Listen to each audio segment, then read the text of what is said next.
शांति। आज प्यारे बाबा के 29 तारीख के महावाक्य हैं। आज बाबा स्ट्रिक्ट टीचर बनकर आए हैं। बार बार अपनी अवस्था पर हम बच्चों को अटेंशन दिला रहे हैं कि हमें अपने कर्मों पर बहुत अटेंशन रखना है। बाबा बोले, मीठे बच्चे, दुनिया में भले और किसी का डर नहीं रखो, लेकिन इस बाप का डर ज़रूर रखो ना, क्योंकि बाबा क्या है, बाप भी है तो धर्मराज भी है। अभी तो बाप टीचर सदगुरु है, लेकिन लास्ट में कौन सा रोल प्ले करेंगे, धर्मराज का। तो बाबा ने कहा, बच्चे दुनिया में भले और किसी का डर नहीं रखो, लेकिन इस बाप का डर जरूर रखो। डर रखना माना पाप कर्मों से बचे रहना। प्रश्न है, बाबा हर एक बच्चे को अपनी जांच करने, चार्ट रखने की श्रीमत क्यों देते हैं? बाबा बोले, क्योंकि ईश्वरीय कायदे बड़े कड़े हैं। अगर ब्राह्मण बनकर छोटी मोटी भूलें होती तो बहुत कड़ी सजा खानी पड़ेगी। इसलिए बाबा कहते अपनी जांच रखो। अगर कोई भी पुराना हिसाब किताब रह गया तो मानी और मुचरा खाना पड़ेगा। बाबा ने कहा बच्चे अगर पुराना हिसाब किताब रह गया तो मानी का मतलब है अल्पकाल की प्राप्ति, थोड़ी सी प्राप्ति होगी, और मुचरा खाना पड़ेगा माना सजाएं खानी पड़ेंगी। अब कयामत का समय बहुत नजदीक है, इसलिए अपने सब हिसाब किताब योग बल से चुकतो करो। ओम शांति। बाप की याद में तो बच्चे आपे ही रहते हैं, घड़ी घड़ी कहने की भी दरकार नहीं रहती। बाप का डायरेक्शन है कि चलते फिरते उठते बैठते बाप को याद करो, तो रावण जिसने तुमको पतित बना दिया है उस पर जीत पा लेंगे ना। बाबा ने कहा उठते बैठते चलते फिरते बस बाबा को याद करो।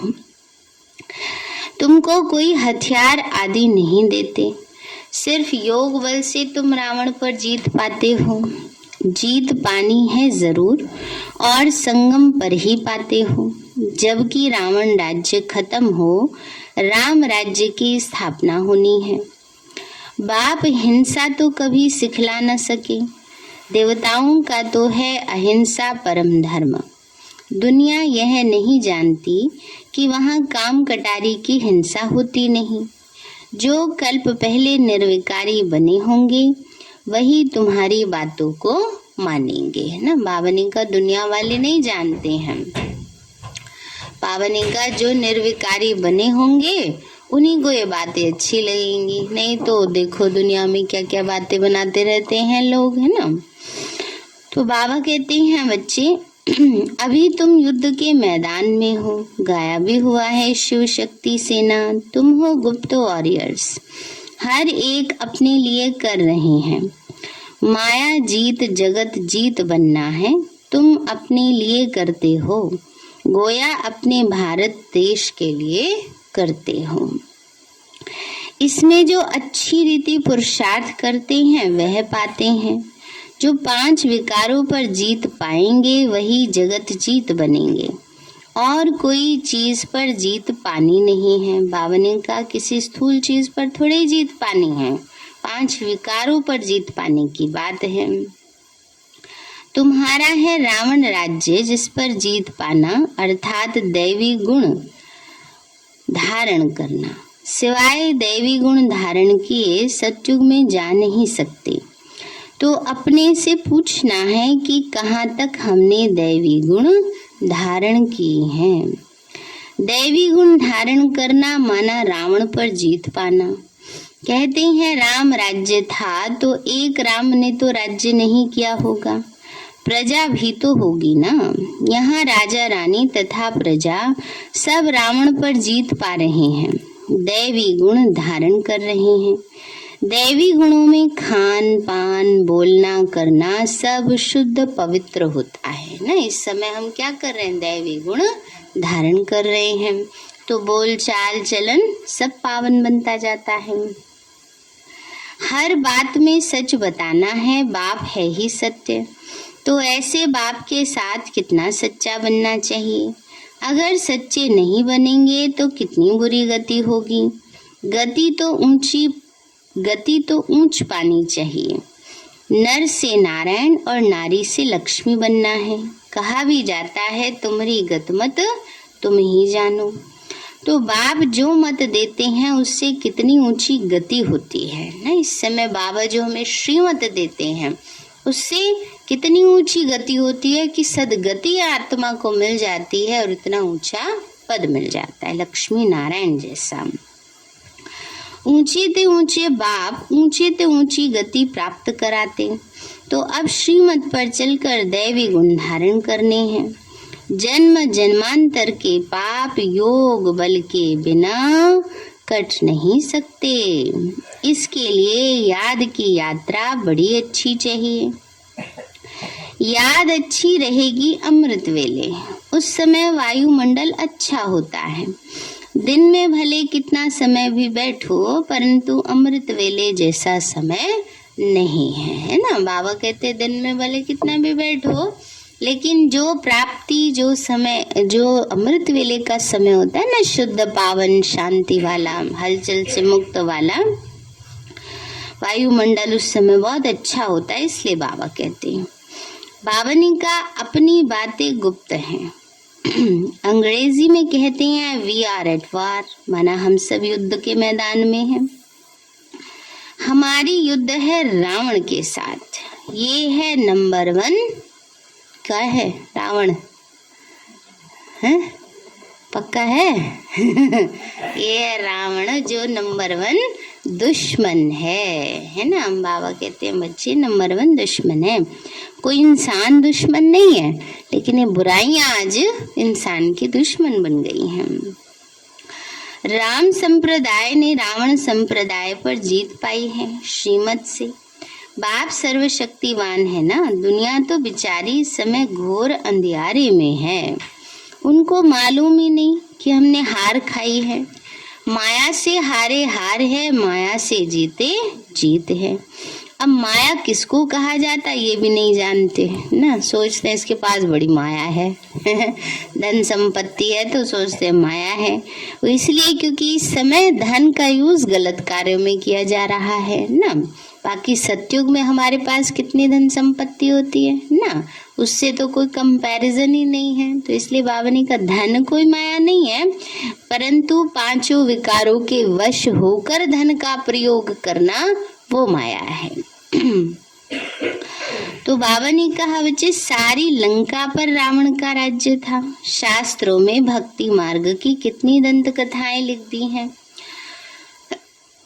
जो जन्म जन्मांतर पढ़ी हैं। अब भी कहते हैं शास्त्र तो जरूर पढ़ने चाहिए। जो नहीं पढ़ते उनको नास्तिक कहा जाता है। और बाप कहते हैं शास्त्र पढ़ते पढ़ते सब नास्तिक बन पड़े हैं। यह बातें बच्चों को अच्छी तरह समझानी चाहिए कि भारत जब सतो प्रधान था तो उसको स्वर्ग कहा जाता था। वही भारतवासी 84 जन्म लेते लेते अब पतित तमो प्रधान बने हैं। अब फिर पावन कैसे बने? तो बाबा कहते हैं मुझे याद करो तो सतो प्रधान पावन बन जाएंगे। और कोई भी देहधारी को याद नहीं करो, किसी को गुरु नहीं बनाओ। कहा जाता है गुरु बिना घोर अंधियारा। ढेर के ढेर गुरु हैं, है ना। आजकल दुनिया में देहधारी गुरु बहुत हो गए हैं। बाबा कहते हैं बच्चे, लेकिन सदगति देने वाला तो सदगुरु ही है ना, परमात्मा ही है, निराकार। परंतु सब अंधियारे में ले जाने वाले हैं। बाबा कहते हैं ज्ञान सूर्य जब आए तब घोर अंधियारा दूर हो। सन्यासी भले पावन बनते हैं, परंतु जन्म तो विकार से लेते हैं ना। देवी देवताएं तो विकार से पैदा नहीं होते। यहाँ सबके शरीर मूत पलिती हैं। बाप ऐसे मूत पलिती कपड़े साफ करते हैं। पावनी का सभी की अवस्था कैसी हो गई है? विकारी हो गई है, मूत पलिती बन गए हैं। तो बाबा ही उनको साफ करते, पावन बनाते हैं। आत्मा पवित्र बने फिर शरीर भी अच्छा मिले, है ना। बावनी का आत्मा पावन बने तो शरीर भी अच्छा मिले। बावनी कहा बच्चे उसके लिए पुरुषार्थ करना है, अपनी जांच रखनी है। मेरे से कोई बुरा काम तो नहीं होता। ईश्वरीय कायदे भी कड़े हैं। बाबा कहते हैं बच्चे ईश्वरीय कायदे भी कड़े हैं।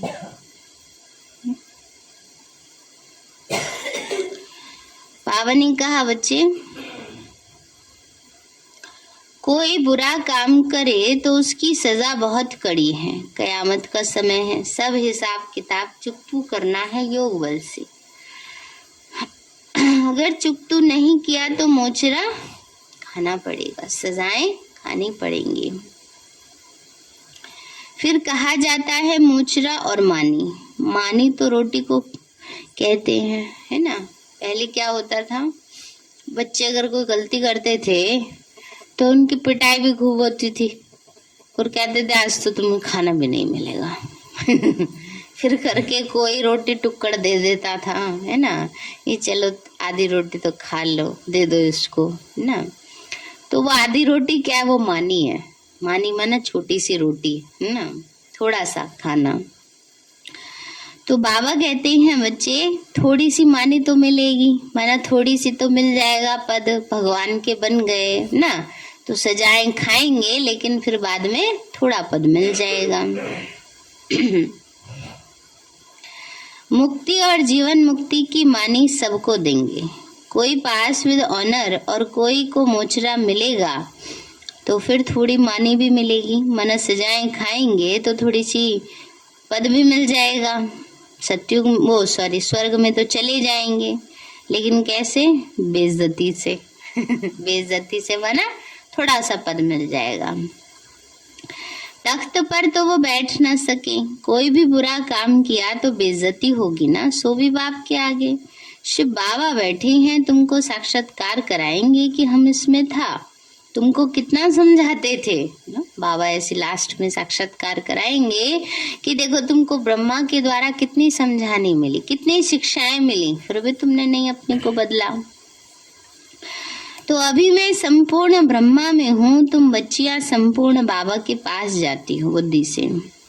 उनके द्वारा शिव बाबा डायरेक्शन आदि देते हैं ना, तुमको बाबा साक्षात्कार कराएगा कि इनमें बैठकर तुमको कितना पढ़ाते थे, समझाते थे कि दैवी गुण धारण करो, सर्विस करो, किसी की निंदा नहीं करो।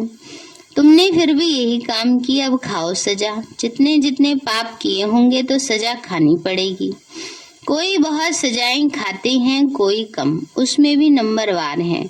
जितना हो सके योग बल से विकर्मों को काटते रहना है। यह बड़े ते बड़ा फुरना बच्चों को रखना है कि हम संपूर्ण पक्का सोना कैसे बने, उठते बैठते यही बुद्धि में रहे। जितना याद करेंगे उतना ऊंचा पद पाएंगे। माया के तूफानों की परवाह नहीं करनी है। जितना समय मिले बाप को याद करना है। मुझे तमो प्रधान से सतो प्रधान बनना है। बाप को याद करेंगे तो पाप कट जाएंगे। कोई पाप भी नहीं करना चाहिए, नहीं तो 100 गुना बन जाएगा। माफी नहीं ली फिर वृद्धि को पाते पाते सत्यानाश हो जाएगी। पाप पिछाड़ी पाप माया कराती रहेगी, है ना। एक पाप कर्म करेंगे, उसका पाप का बोझ दूसरा पाप कराएगा, तीसरा पाप कराएगा, और पापों का बोझा बढ़ता जाएगा। बेहद के बाप से बेअदबी हो जाती है, यह भी बहुतों को पता नहीं पड़ता, डिसरिगार्ड करते हैं बाबा का, है ना। बाबा हमेशा समझाते, ऐसे समझो कि शिव बाबा ही मुरली चलाते हैं। शिव बाबा डायरेक्शन देते हैं तो याद भी रहे, डर भी रहे, बहुत पाप करते रहते हैं। साफ बोलना चाहिए, बाबा हमसे भूल हुई। बाप समझाते हैं पापों का बोझा सिर पर बहुत है। जो कुछ किया वो बताओ। बाबा कहते अब तक जो कुछ किया है, अब भी जो कुछ करते रहते हो, सब बाबा को बताओ। सच बताने से क्या होगा? आधा हो जाएगा। किसी ने पूछा 100 में से आधा होगा, उससे एक पाप का पाप फल आधा होगा। तो एक्चुअल बात ये है, बाबा ने तो ये कई बारी बोला हुआ है कि जो कर्म किया उसका फल निश्चित है, लेकिन बाबा इतनी शक्ति देगा कि उस पाप कर्म के प्रभाव से जो और पाप होने वाले हैं वो कम हो जाएगा ना। तो इसलिए बाबा कहते बच्चे सच बताने से आधा कम हो जाएगा। बाबा ने समझाया है जो नंबर 1 पुण्य आत्मा बनते वही फिर पाप आत्मा भी नंबर 1 बनते। बाबा खुद कहते हैं तुम्हारा बहुत जन्मों के अंत का जन्म है। तुम पुण्य आत्मा थे सो अब पाप आत्मा बने हो, फिर पुण्य आत्मा बनना है। अपना कल्याण तो करना है ना, यहाँ तुम्हें माथा आदि टेकने की दरकार नहीं है, सिर्फ बाप को याद करना है। भले यह भी बुजुर्ग है, नमस्ते करते हैं, बच्चे घर में घड़ी घड़ी थोड़े नमस्ते करते हैं। एक बार नमस्ते किया फिर रिस्पॉन्ड में भी किया जाता है। बाबा कहते, तुम मुझे बड़ा समझकर नमस्ते करते हो, मैं फिर तुमको विश्व का मालिक समझ के नमस्ते करता हूँ ना। बाबा कहते ना, मालिकम सलाम। तो बाबा कहते हैं, तुम मुझे बड़ा समझ के करते हो और मैं तुम्हें विश्व का मालिक ना। कल जो बाबा ने कहा, सम्मान की दृष्टि, ये कौन आत्माएं हैं? ये विश्व महाराजन बनने वाली आत्मा, विश्व का मालिक बनने वाली आत्माएं हैं। सम्मान वाली दृष्टि। अर्थ है ना, मनुष्य तो राम राम कह देते हैं, परंतु अर्थ कुछ नहीं समझते। वास्तव में राम अर्थात शिव बाबा। राम वह रघुपति नहीं है, यह राम निराकार है, उनका नाम है शिव बाबा। शिव के आगे कोई ऐसे नहीं कहेंगे कि मैं राम की पूजा करता हूँ। अब बाबा कहते, तुम मंदिर में जाकर समझाओ कि यह भी तो मनुष्य ही थे, इन्हों के आगे जाकर महिमा गाते हो। आप निर्विकारी सर्वगुण संपन्न और हम पापी नीचे हैं, ऐसे गाते हैं ना, मैं मूर्ख खलकामी। यह तन भी मनुष्य का है और वह तन भी मनुष्य का है। कौन सा? लक्ष्मी नारायण वाला है ना। जितने भी देवी देवता मनुष्य जैसे ही तो है ना। तो यह तन भी मनुष्य का है और वह तन भी मनुष्य का है, लेकिन उसमें दैवी गुण है, इसलिए देवता है। तुम खुद कहते हो हमारे में आसुरी गुण है, इसलिए बंदर है। कैसे बन गए? बंदर बुद्धि। सूरत दोनों की एक ही है, सीरत में फर्क है। सीरत माने चलन, चाल चलन, बोल व्यवहार। भारतवासी ही सिरताज थे, अभी तो नो ताज है। गरीब भी भारतवासी ही हैं, बाप भी भारत में ही आते हैं। जहाँ स्वर्ग बनाना है वहाँ ही तो बाप आएगा ना। कहा जाता है कलंगी अवतार। कितने कलंक लगाए? कहते हैं कलंगी अवतार कलयुग में आते हैं। और किस पर आते हैं? नीले घोड़े पर आते हैं, है ना। तो बाबा हम बच्चों को कहते हैं नीला घोड़ा कौन सा है? नीला घोड़ा का मतलब है जो परमात्मा सवारी करते हैं। नीला जो प्रतीक है वो पतित तन का। विष का कलर कौन सा होता है? नीला दिखाते हैं ना। शंकर जी ने विष धारण किया तो नीला कंठ हो गया उनका, है ना। और राम है, श्री कृष्ण है, उनको भी कैसा बनाते हैं? नीला काला बनाते हैं। तो परमात्मा पतित तन में आते हैं, सवारी नीले घोड़े की करते हैं। पतित तन है ब्रह्मा, और जब आते हैं तो लोग कितने कलंक लगाते हैं, है ना। इसलिए उनको कलंगी अवतार कहा जाता है। तो बाबा कहते हैं बच्चे, कलंगी अवतार कितने कलंक लगाए। अगर और धर्म वाले भी कुछ कहते हैं, वो भी भारतवासियों को फॉलो करते हैं। पत्थर बुद्धि होने के कारण मुझे भी पत्थर भित्तर में कह देते हैं। बाप को जानते ही नहीं कि बाप इनमें प्रवेश कर भारत को कितना सिरताज बनाते हैं, भारत की कितनी सेवा करते हैं। बाबा कहते, मेरी तुम ग्लानि करते हो, मैं तुमको स्वर्ग का मालिक बनाता हूँ। तुम कितना अपकार करते हो। रावण ने तुम्हारी मत ही मार डाली है। कहते हैं इसकी तो मत ही मारी गई है ना। मतलब बुद्धि ही इसकी वो हो गई है। तो बाबा कहते हैं रावण ने तुम्हारी मत मार डाली है, बुरी गति हो गई है। तब बुलाते हैं हे पतित पावनों। समझानी कितनी सहज मिलती है, फिर भी कई बच्चे भूल जाते हैं। क्यों भूल जाते हैं? क्योंकि योग नहीं तो धारणा भी नहीं होती। इसलिए बाबा कहते हैं बांधेलियां सबसे जास्ती याद करती हैं ना। बावरी का जो बांधेलियां होती है, बंधन होता है ना, उनकी याद बड़ी अच्छी होती है। शिव बाबा की याद में सहन भी करती हैं। भारतवासियों में जो देवी देवता बनने वाले हैं वही यहाँ आएंगे। आर्य समाजी तो देवताओं की मूर्तियों को मानते ही नहीं। झाड़ के पिछाड़ी में टाली है। झाड़ के पिछाड़ी में टाली माना सृष्टुकल्प वृक्ष है, उसमें लास्ट टाली, बाबा कहते हैं लास्ट टालियों में से एक टाली आर्य समाजियों की, ब्रह्म समाजी है ना, ये टाली के रूप में दिखाए ना, ब्रांचेस दिखाए है ना, तो ऐसे ऐसे निकलते रहते हैं। बाबा ने कहा बच्चे 2-3 जन्म में मुश्किल ही होंगे इनके। बहुत लोग समझते हैं विकार बिना दुनिया कैसे चलेगी। अरे देवताओं को संपूर्ण निर्विकारी कहा जाता है। यह भी किसी को पता नहीं कि वहाँ विकार होता नहीं। कल्प पहले वाले झट समझ जाते हैं। गायन भी है भगवानुवाच काम महाशत्रु है, परंतु भगवान ने कब कहा था यह किसी को भी पता नहीं। अभी तुम बच्चे जगत जीत बन रहे हो, परंतु ऊंचा पद पाने के लिए मेहनत करनी है। बाबा कहते गृहस्थ व्यवहार में रहते सिर्फ बुद्धि योग मेरे से लगाओ। जबकि बाप के बन गए हो तो बाप से लव होना चाहिए, बाकी औरों के साथ काम निकालने के लिए प्यार रखना है। बाबा कहते हैं और औरों के साथ कैसा होना चाहिए, तोड़ निभाना है, ऊपर का प्यार नहीं, ये भी नहीं कहना है, स्वार्थ वाला प्यार भी नहीं रखना है ना, मतलब कोई नफरत का भाव भी नहीं होना चाहिए है ना, कि ये नहीं इनसे तो हमें कोई काम नहीं, नफरत का भाव भी नहीं होना चाहिए। ठीक है, सब बाबा के बच्चे है ना, ऐसी शुभ भावना होनी चाहिए। तो बाबा ने कहा बुद्धि में ख्याल रखना है कि विचारों को स्वर्गवासी कैसे बनाएं। सच्ची यात्रा पर चलने की युक्ति बताएं। वो है जिस्मानी यात्रा जो जन्म जन्मांतर करते आए हैं।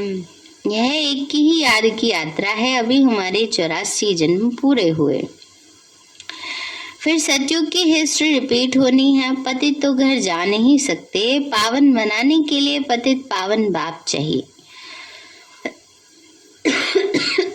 भले सन्यासी पावन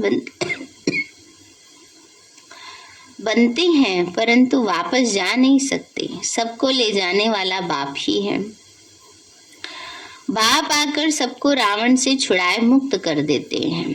सतयुग में दुख देने वाली कोई चीज होती नहीं। नाम ही है सुखधाम। ये है दुख धाम, वो है क्षीर सागर, ये है विषय सागर। अभी तुम जानते हो स्वर्ग में कितने सुख आराम से रहते हैं। क्षीर सागर से निकल विषय सागर में कैसे आते हैं ये कोई भी नहीं जानते। बाप समझाते हैं श्रीमत पर चलना है। फिर नंबर वार वह है। श्रीमत कहती है हाँ भले जाओ, बच्चों को संभालो। बाबा कहते हैं बच्चे, बाप समझाते श्रीमत पर चलना है, फिर जवाबदार वो है बाबा है। बाबा की श्रीमत पर हम चलेंगे तो फिर बाबा हमारा जिम्मेवार है। श्रीमत कहती है हाँ भले जाओ, बच्चों को संभालो। जो परिवार वाले हैं, गृहस्थी है, परिवार है, तो बाबा ये थोड़ी कहेंगे छोड़ छाड़ के आ जाओ, नहीं। बाबा कहते बच्चों की संभाल करो, उनको भी भू भू करते रहो। भू का मतलब होता है ज्ञान का, उनको भी कान में कोई पॉइंट डालते रहो, तो कुछ ना कुछ कल्याण हो जाएगा। स्वर्ग में तो आ जाएंगे। बाप आकर नरकवासी से स्वर्गवासी बनाते हैं 21 जन्म के लिए।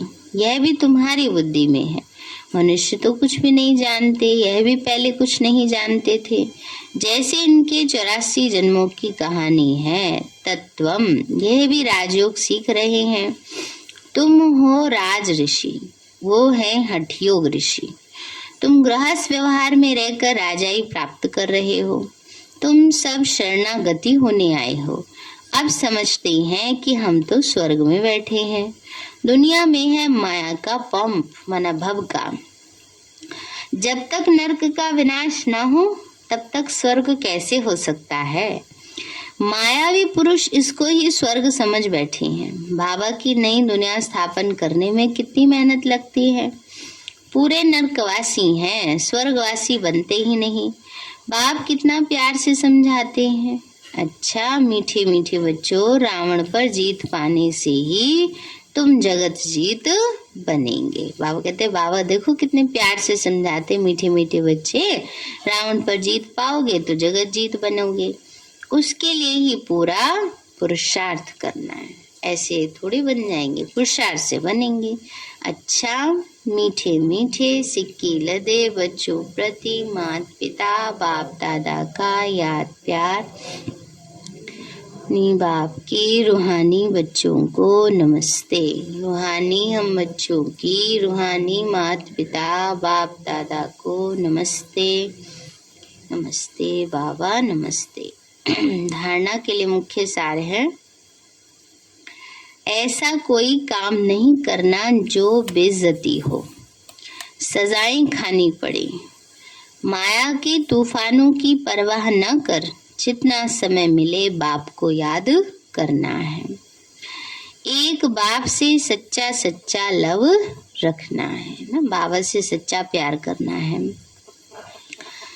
दूसरा है, अपनी ऊंची गति बनाने के लिए सच्चे बाप से सच्चे रहना है ना। बाबा ने कहा ऊंची गति पाने के लिए सच्चे बाप से सच्चे रहना है, कोई भी बात छिपानी नहीं है। वरदान दिया बाबा ने, याद के मंत्र द्वारा संकल्प और कर्म में अविनाशी सिद्धि प्राप्त करने वाले सिद्धि स्वरूप भव। याद के मंत्र द्वारा संकल्प और कर्म में अविनाशी सिद्धि प्राप्त करने वाले सिद्धि स्वरूप भव। बाबा बोले, आप बच्चे ऑलमाइटी गवर्नमेंट के मैसेंजर हो, इसलिए कोई भी डिस्कस करने में अपना माइंड डिस्टर्ब नहीं करना, याद का मंत्र यूज करना। बाबा कहते हैं आप सर्वशक्तिवान बाप के मैसेंजर हो, मैसेज देने वाले हो, पैगाम देने वाले हो। बाबा ने हम बच्चों को ज्ञान दिया, हमारा फर्ज है दूसरे को देना। अब किसी बात पे कोई बहस हो गई, उसी में उलझे रहो, अच्छा बाबा फलाने ने ऐसे कह दिया, फलाने ने ऐसे कह दिया। बाबा ने कहा उसमें अपना माइंड डिस्टर्ब नहीं करो, याद का मंत्र यूज करो ना। कि बाबा कहता है बच्चे उनको अपनी जगह वो नहीं मान रहे, कोई बात नहीं, छोड़ो, है ना, अपने बाबा के अंदर में बैठ जाओ। जैसे कोई वाणी से या किसी अन्य तरीके से वश नहीं होते तो तंत्र मंत्र करते हैं तो आपके पास आत्मिक दृष्टि का नेत्र और मन मना भाव का मंत्र है ना। बाबा कहते हैं आप उलझो नहीं उनसे, आप आत्मिक दृष्टि रखो, शुभ भावना रखो, आत्मा अपने आप ही सहज परिवर्तन हो जाएगी, जिससे अपने संकल्पों को सिद्ध कर सिद्धि स्वरूप बन सकते हो। स्लोगन है, एक्शन कॉन्शियस के बजाय। एक्शन कॉन्शियस का मतलब होता है कर्म, कर्म में बुद्धि फंसी रहे, कर्म कॉन्शियस होना, कर्म का अभिमान होना, इसका रिजल्ट ऐसा निकलना ही चाहिए, ये ऐसे ही होगा, वो वैसे ही होगा। कर्म कॉन्शियस होने के बजाय क्या बनो, सोल कॉन्शियस, आत्माभिमानी बनो। कर्म अभिमानी के बजाय आत्माभिमानी बनो। सारे हैं मीठे बच्चे, दुनिया में भले और किसी का डर नहीं रखो, लेकिन इस बाप का डर जरूर रखो। डर रखना माना पाप कर्मों से बचे रहना। प्रश्न है, बाबा हर एक बच्चे को अपनी जांच करने की श्रीमत क्यों देते हैं? बाबा बोले क्योंकि ईश्वरीय कायदे बड़े कड़े हैं, अगर ब्राह्मण बनकर छोटी मोटी भूलें होती तो बहुत कड़ी सजा खानी पड़ेगी। इसलिए बाबा कहते अपनी जांच रखो, अगर कोई भी पुराना हिसाब किताब रह गया तो मानी और मोचरा खाना पड़ेगा। अब कयामत का समय बहुत नजदीक है, इसलिए अपने सब हिसाब किताब योग बल से चुकतो करो। अच्छा, ओम शांति। प्यारे बाबा का अव्यक्त रूप से अव्यक्त मिलन होगा, ठीक है, सभी याद रखें। अमृत वेले से ही हम सभी प्यारे बाबा का आह्वान करेंगे।